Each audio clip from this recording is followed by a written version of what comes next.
Hola, ¿qué tal, familia? ¿Cómo están? Qué alegría verlos de nuevo por aquí buscando conversaciones interesantes mientras recorremos y caminamos la ciudad. Y yo caminando la ciudad me encontré con este maravilloso personaje. ¿Cómo me le va, don Camilo? Don Gustavo, bienvenido a Guayabal. Guayabal, Guayabal. Camilo es un buen amigo que lo conozco hace unos... 25, 26 años. Sí, a principios de este siglo, tranquilamente. Ay, jue madre, venga. Y este hombre ha sido parte de la historia de la música de esta ciudad. Hemos hecho muchas cosas, nos hemos divertido bastante, hemos pasado bastante bueno. Primero, Camilo, ¿por qué el reggae? Bueno, hablemos. ¿Cómo terminaste vos en el reggae? Bueno, eso es una gran pregunta. Me la han hecho un montón porque mi primer amor no fue el reggae, fue el metal. Nola. Fue el metal, pero en algún momento, gracias a este pequeño amigo, empecé a socializar con otra gente en la ciudad y llegaron a mí cosas como el ska, el punk y después el reggae. Digamos que a finales de los 90 el reggae era como una música muy de culto en la ciudad, que la gente apenas habían algunas bandas de ska que metían uno que otro temita de reggae en los repertorios. Estaba los Coffee Makers, la gente de la Luna. Digamos que esas bandas para mí fueron súper importantes porque trajeron al imaginario de todos los crestudos, los que estábamos mugrosos, raspados de andar en patineta, encontramos una música para dedicarle a la pollita, un temita para hablar de cosas espirituales, para protestar de otra manera que no fuera acabando con todo. Entonces llegó el reggae a pintar, la paleta de colores es amplia, en Medallo, casi toda, desde el punk y el metal, pero el reggae llegó ahí como un hermanito tropicalongo a dinamizar el parche. Pues te puedo decir que yo en cierta forma hice parte de esta historia. Me tocó verla crecer. Coffee Makers eran buenos amigos, parchados, en esa época en que estábamos bastante radicalizados entre punks y metales y cosas. Me disfruté mucho ver crecer toda esta movida, porque todos ustedes empezaron eso, en la segunda parte de los 90, empezaron a hacer sus experimentos, empezaron a hacer música, en la primera parte de los 90, la música en la ciudad, los grupos que estaban conformados como tal y que habían firmado con alguna casa disquera, ¡pua!, se acabaron, todos, Fueron. Bajo Tierra, Estados Alterados, Perseo, Equimo, todos. Y eso fue como un bajón en la ciudad, en la producción de la música de la ciudad. Llegó ya la época de la segunda década de los 90 y empezamos a ver un montón de pelados, como este man, que empezaron a aprender con esos viejos manes de la música y empezaron a hacer sus propuestas. Y, oh maravilla, empezaron por el lado del reggae, el ska.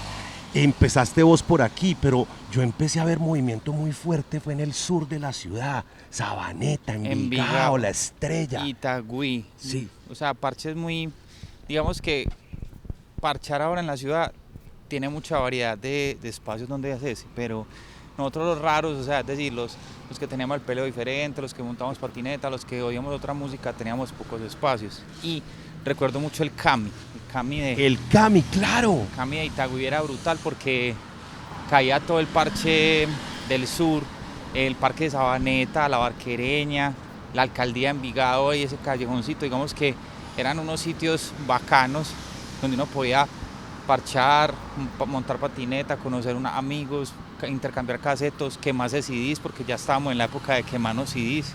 Napster había terminado de pasar, estábamos empezando a intercambiar música de otras formas. Sí recuerdo mucho esas épocas. Uf, muy sabroso. No, pues digamos que estamos caminando en este momento por la 65, por la Terminal del Sur. La Terminal del Sur para mí es como todo, donde toda mi historia empezó.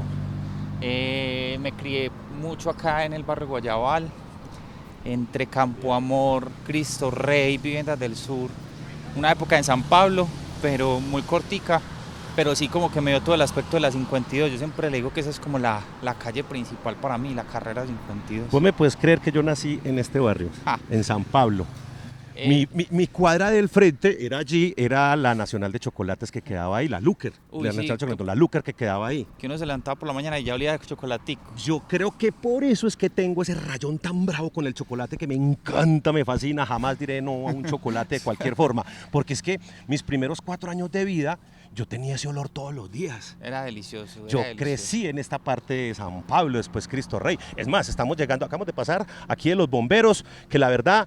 toda mi admiración y todo mi respeto con los bomberos. O sea, María, qué manes tan tesos, tengo buenos amigos bomberos y impresionantes. Los mejores. Y esta cancha que estamos llegando en este momento, la maravillosa cancha de Cristo Rey. Esta es Campo Amor. Campo Amor, sí. En esta cancha, el que no haya dejado media nalga en ese arenero que era antes, nunca jugó entre los intercolegiados y sobre todo, profesional que haya salido de Medellín, jugó en esta cancha. Sí, jugó en la Pony Fútbol, sí estuvo en escuela de fútbol. Yo estuve en escuelita de fútbol hasta el 94. No, ¿la que jugabas? Defensa. ¿Defensa? ¿Qué? ¿Centro? Yo ya no me acuerdo, yo sabía que era muy grande y servía para estorbar y metía duro la pata. Yo era líbero, marcador derecho y muy buen cabeceador en su época. Hasta el 94 le tuve como gusto al fútbol hasta que descubrí MTV. MTV, Te puedo decir que yo MTV lo descubrí en el 92 y al mismo tiempo que descubrí MTV, descubrí VH1 en una situación muy extraña, en una casa de alguien, conocido de alguien, que era amigo de alguien. Que tenía un TV cable más aletoso. No, tenía parabólica. Chao. Tenía una antenota inmensa, grandota, y ahí empezamos a ver todo ese tipo de cosas. ¿Qué fue lo primero que te acordás que viste en MTV? Parce, BBC Bothead. Beavis and Butthead. Claro. Para mí, tengo el afiche original. BBC Bothead era como esos dos manes que uno decía, yo me parezco a alguno de esos dos loquitos. Y me gusta alguna de las bandas que les gusta el loquito. Entonces, no se me olvida ver el video de Alice in Chains, de Man in the Box. Ellos ahí, ¿qué le pasó a los ojos? Esa es una escena muy clásica. Y tengo muchos recuerdos, por ejemplo, de la película de Beavis and Butthead, que en la parte en que se meten por allá unos cactus mexicanos, eso lo dibuja Rob Zombie. No, Rob Zombie es el papá. No, es que mejor dicho, hay muchas historias, pero venga, que paremos aquí un momentito, venga, que entremos allá al gimnasio, veamos allí unas un pedacito. Unas paralelitas aquí. Paralelas. Yo te veo, muchacho, yo te veo. Pero bueno, Parce, vos pasaste infancia corriendo por toda esta zona. Parce, yo me gradué, acá queda La Salle de Campo Amor. Vos sos lasallista. Lasallista, pero esta La Salle es muy particular porque La Salle es el La Salle relegado, el rebelde. ¿Cómo así? Lo que pasa es que en los 90s acá había una situación de seguridad un poco difícil. Sí, me acuerdo, la vivimos. En algún momento, algún loquito se bajó un cura. No, aquí. Aquí, uno de los curas lasallistas, y los curas se fueron y se volvió un colegio público. No, esa no me la sabía. Entonces me gradué de este colegio que, le debo mucho de lo que soy porque venía de un colegio de Envigado muy católico. De hecho, allá fue que conocí el metal en ese colegio. Pero llegué acá. ¿Cuál de Envigado? El San Marcos. San Marcos, hombre, claro. Y hoy muy famoso por sus comidas callejeras alrededor. Y acá conocí una diversidad porque mis compañeros de colegio eran del barrio Antioquia, del barrio Trinidad, como le llaman, de Piamonte, de San Pablo y acá de los alrededores de Campo Amor. Entonces era como descubrir otras realidades difíciles. Vivir otras cosas distintas, sobre todo en la década de los 90. Sí, realidades un poco difíciles, pero que me formaron mucho pues para entender cosas que de pronto en un colegio privado uno no le enseñan. Bueno, y aquí había amigos músicos, compañeros músicos. Parce, a contar pues una historia. Yo no sabía tocar guitarra y no me interesaba ser músico.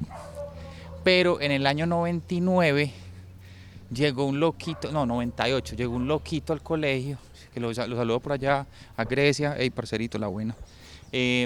Juango llegó de la UPB y venía a estudiar con los hijos de Rodolfo Aicardi. Sí, claro, con Gianni. Con Gianni, era súper amigo de Gianni y tenían una banda en el colegio, de esas que van a coros y conjuntos, así súper gomelas. ¿Vos fuiste a coro y conjuntos? No, yo no. No, yo si yo fui un montón de veces a coro y conjuntos. Yo no fui músico en el colegio. Bueno, ahí está. Ahí está. Institución Educativa La Salle de Campo Amor. Este es el alma mater.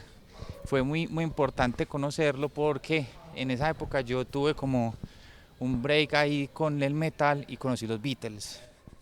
O sea, a vos te bajó del metal los Beatles. Sí, esos manes. A mí me bajó del metal Queen.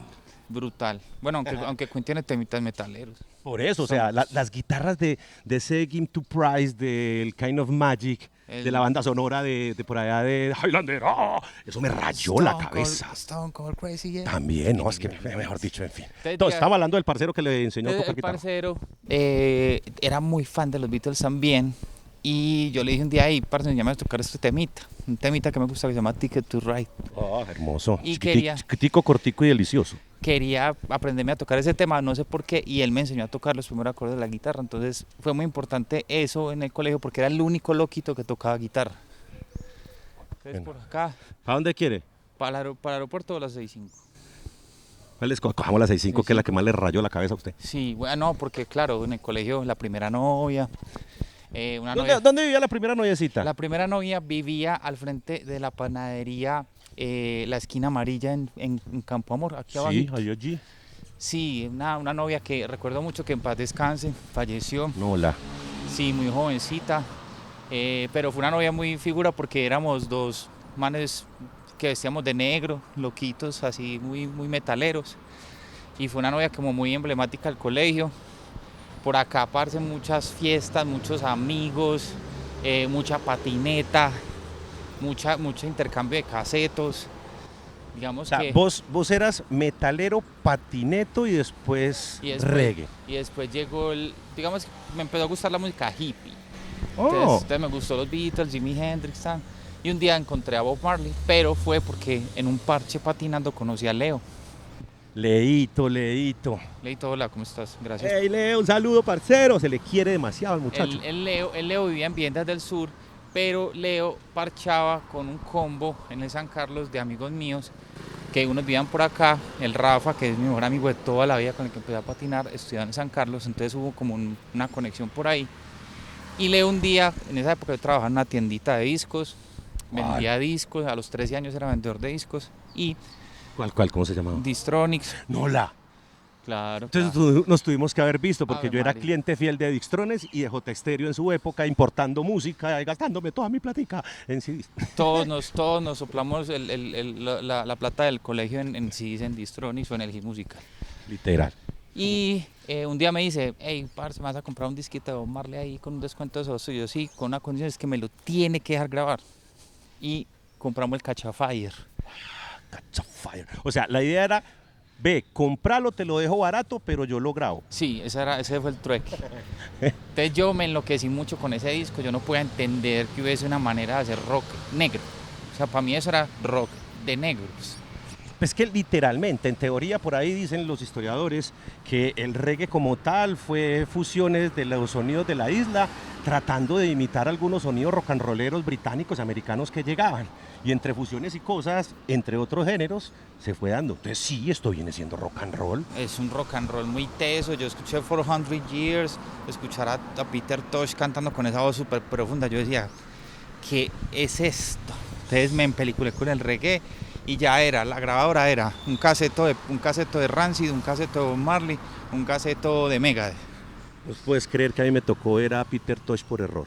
Uy, pero ¿cómo es? Literal, estaba por allá en unas vainas en México y vi un cartel que decía varias cosas, entre eso decía Wailers, Peter Tosh, y yo no entendí qué es esa vaina, pero entré porque pensé que era como un tributo, y era Don Peter, hace muchos años.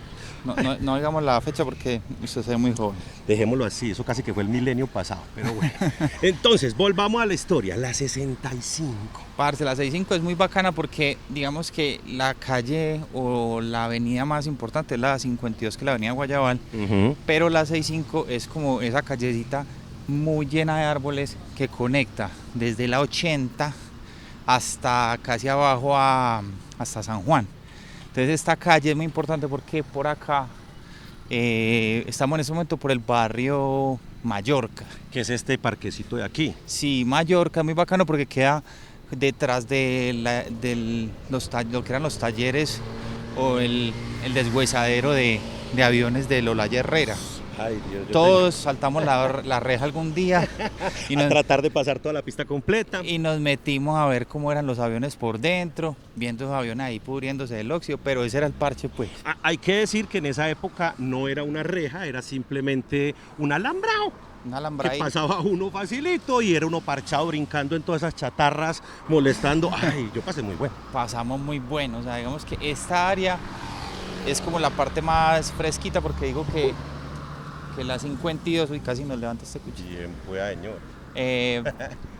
La 52 es como más llena de carros, esta es más tranquilita, entonces uno por acá parcha más, camina más. Esta era mi ruta del colegio, mejor dicho, estamos en mi ruta del colegio de todos los días, porque yo vivía acá en el Rodeo, al frente del colegio Santo Ángel. Vivías allá y todos los días era esta caminada. ¿Con quién te patoneabas esto? Parce, con Juan Gonzalo, el parcerito loquito que me enseñó a tocar guitarra, que vivía en la cuadra que acabamos de pasar. O con la novia, que en algún momento de la vida vivía acá cerquita mío también. O sea, todo quedaba a pie, todo estaba ahí Todo parchado. quedaba a pie, no habían celulares, se parchaba uno. Yo tengo un recuerdo muy extraño ahorita que hablabas de la época difícil de los 90, en el que pues varios amigos míos cayeron en esa época. Y la mayoría estaban allí en... Cositas ricas. No, en Cositas Ricas nos parchábamos mucho, pero estaban aquí en Campos de Paz. Ah, sí. Entonces teníamos parche muchas veces de venir tardes, noches, a hacerle visita a los parceros que estaban ahí. Ahí nos metíamos por la noche, eso tampoco tenía rejas, eso era caminando normal. Incluso, ¿cómo se llama el barrio de arriba? Después de Campos de Paz. La Colinita. La Colinita, mucha gente se atravesaba de noche todo Campos de Paz para llegar a su casa. Normal. Era parche, tengo muchos recuerdos de allá, pero esta es de las cosas que más disfrutaba. El ambiente aquí se siente muy diferente, esta quebradita, a pesar de que ha tenido momentos muy difíciles, se ha recuperado mucho y le da una aura muy bacana. Baja la temperatura acá. Sí, es muy tranquilo, es como decís vos, Guayabales, mucho comercio, mucha gente, muchos más carros, 4 vías, 5 vías. Aquí este es como más tranquilo, más parchadito. Acá nosotros bajamos a hacer una actividad que los generación Z no entienden que existe y se llama canalizar. Yeah. Y es correr por una canalización de un lado al otro sin caerse al caño. Yo lo hacía en bicicleta. Muy buena actividad física, no nada que ver con el test de Cooper. Test de Cooper, eso también es del siglo pasado, También es muchacho. del siglo pasado. Por allí vive una parcera, una compañera de la universidad. No habían runners, todo el mundo hacía cardio por gusto. Parce, acá, digamos que había un sitio que se llama Cositas Ricas y pasaron cosas ahí delicadas. Cositas Ricas era un estadero, por decirlo de alguna forma, en el que se vendía sobre todo fresas con crema. Muy buenas. Yo me acuerdo mucho de esas fresas con crema y a mí me mataban los melocortones. Yo sí era feliz con el melocotón. Total. Igual también está el primo, el vecino allí, el salpimuerto, le decimos nosotros el salpimuerto, que es el salpicón de Campos de Paz. Un ritual dominical de mucha gente que no pasa de moda, muy bueno el salpiconcito, pasa uno bueno, va y visita a los seres queridos. Estamos entrando acá en el área, pues. Ahora sí. Ahora sí estamos en el... Es más, te puedo decir que el salpimuerto, la última vez el año pasado, el antepasado que hice media maratón, varios personajes pararon de su maratón, no, de remate, de mitad de carrera, en la mitad, a comer frutica, a seguir caminando parchados. O sea, no era un 5K, sino un 2.5 y otro 2.5. No, era 10K con parada intermedio de alimentación de frutas. Parce, bueno, estamos en el área, esta es la 56 con la 1A en el Rodeo. En esta calle viví mucho rato y tengo historias sobre esta calle porque aquí tuve vecino una época a Carlos Neus. No jodas. Pues estoy hablando del 94, 95, Carlos Neus. Oíste, Carlos Neus. ¿Qué es de la vida de Carlos Neus? No sé mucho en qué andará Carlos Neus. Sé que es vecino en Envigado porque lo he visto por ahí caminando. Pero en esa época es muy loco porque estoy hablando del año 95, 96. Yo estaba en la universidad en esas épocas. Muy recién entrado a escuchar metal. Y era muy loco porque Carlos Neus vivía en una parte del estudio que era como un garajito por aquí y es como, ¿qué más, parcero? No, yo soy Carlos Neus. Entonces Carlos Neus en esa época ya tenían un primer EP y ese primer EP estaba en vinilo, pero todavía no tocaban industrial. Neus todavía no tocaba industrial. Entonces era como tener un héroe ahí, como, uy, parce, hay un metalero que tiene una banda. Era la primera vez que yo veía un músico de música que me gustara de cerca. Vivo, de frente. Vivo y de cerca. Yo como... Carlos Neus vivía creo que era si no es en este garajito, en aquel garajito. A todo el frente del colegio. Este es el colegio Santo Ángel. Acá queda, este era el antiguo Confama Cristo Rey, no sé si todavía sea un Confama. Sí, todavía tiene varias instalaciones de Confama, sobre todo que le entras como por el otro lado, pero sí. Tremendo, vea, esta era la casa donde yo vivía aquí, la 55 con 34. Espere yo, que ya me apagó esta, voy a voltear. Esta era tu casa. Este era el parche, acá vivía con la abuelita tenía una peluquería ahí en ese garaje. y acá uno se parchaba a la 1:30 de la tarde a ver las peladas salir del colegio, que es un colegio femenino. Este es el Parque de Cristo Rey. Este parque, mejor dicho, tengo todas las historias en este parque porque este era nuestro complejo de skate park para los del barrio cuando no podíamos salir muy lejos porque pues, los papás lo castigaban a uno. Entonces acá están los primeros vuelitos de escaleritas. Vea, este larguito nos lo tiramos. O sea, este era el skate park maravilloso para ustedes. Esto acá pasamos muy bueno en este parque. Viví también en otra casita aquí al frente, allá la vamos a pillar. Es O sea, a los dos lados del parque. Yo viví, vea, le voy a decir una cosa, yo viví en muchísimas casas en este barrio porque nunca tuvimos casa propia en la familia. Entonces nos teníamos que mudar recurrentemente. Aquí dice la primera comunión. Sí. Sí, claro.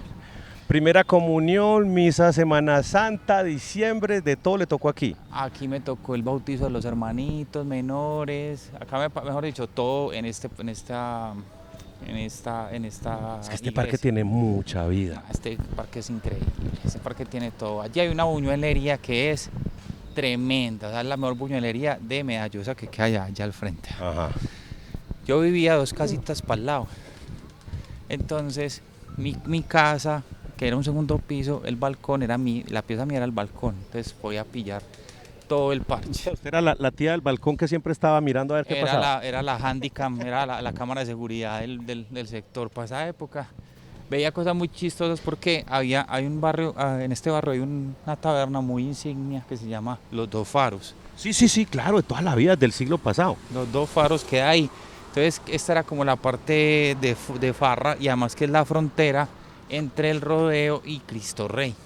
La 80 y este barrio en particular, que este barrio es como medio industrial, medio residencial. Sí, está muy cerca de otro que es más arribita, después de la 80, que es el barrio Incametal, que ya se llama San Rafael y que lo hicieron para los trabajadores de la fábrica de Incametal. Entonces por esta área era muy... ¿Dónde era la fábrica de Incametal? Esa sí no la conozco. Esa quedaba aquí arriba mismo en Guayabal, en la avenida. Estamos en la 4 Sur y vamos a pasar por otro sitio donde viví en otra casa y tengo una historia muy bacana que contar. Y es cuando estaba entrando en el mundo del ska, fue precisamente como en 10º. Estaba por acá parchado un día y cuando estábamos viniendo a ver la casa para vivir, dimos por una cuadra allí y en esa cuadra había un muro que tenía un graffiti que decía ska. Y yo miraba para todo, pero ¿quién puso este graffiti? Alguien acá escucha ska, necesito saber qué caseticos tiene. Resulta que el que hizo ese graffiti era el amigo, ¿cómo es que se llama? ¿Cuál? Pistas. Satélite. Ah, Satélite, Fabio. El Fabio El Satélite. Fabio Sí, Satélite. porque Fabio también es de aquí de Guayabal. Fabio es de acá del barrio y era mi vecino. Era la primera vez que veía a alguien de cerca con dreads. Y yo decía, ay, ¿qué es esto, Dios mío? Y él tenía una banda en esa época que era como de funk. Electrolíquido. Electrolíquido. Refunk. Es más, yo ahí fue que conocí a Fabio en esa época. No, Fabio, un personaje. Monstruo. Saludo al Sate, te quiero, mi niño. Hombre. Es un man que, pues, muy emblemático para la época. Y era como el único vecino con el que yo decía, uy, hay alguien que escucha lo mismo que yo, porque era muy raro.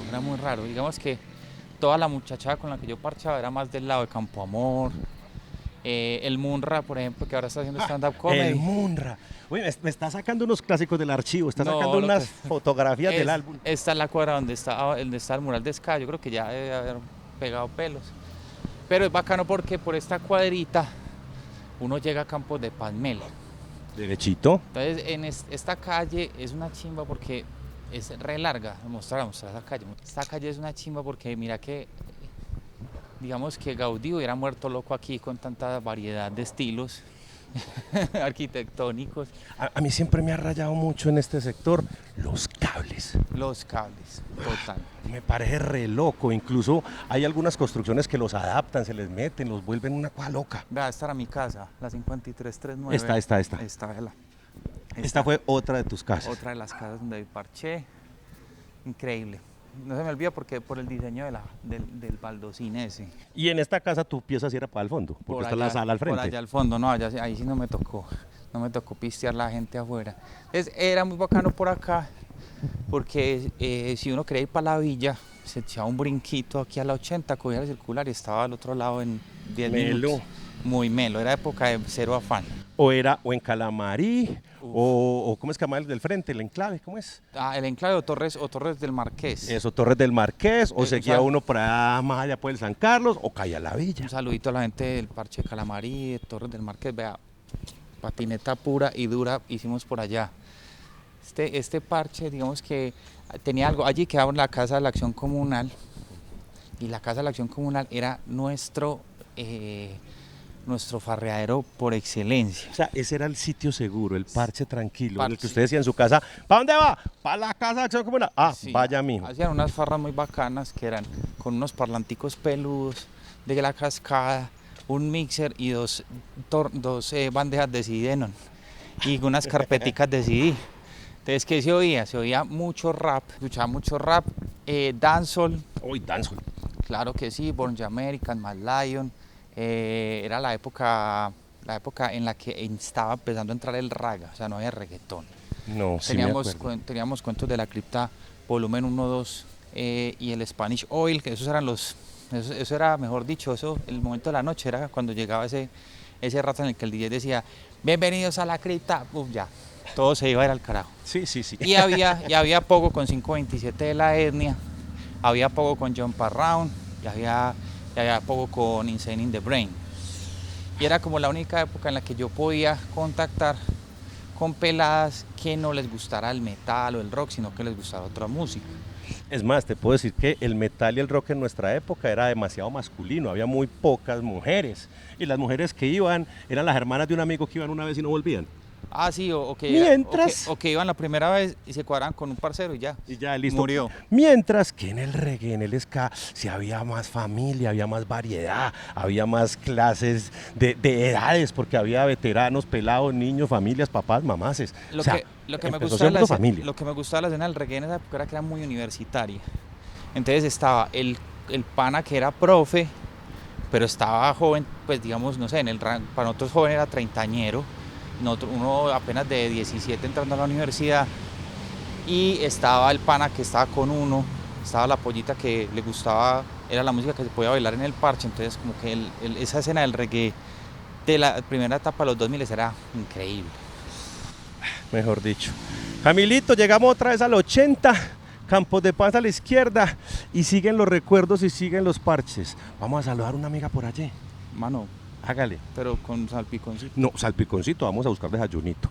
Ahí les quedo recorriendo las calles de Guayabal, Cristo Rey, la 62, con un parcero de toda la vida, recordando los comienzos en la música y cómo la música nos hace caminar Medellín.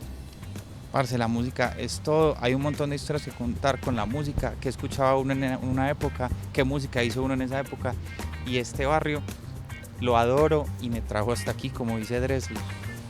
Bueno, nos vemos en la próxima, Caminando Ando, seguimos conversando. ¡Chao! Chao.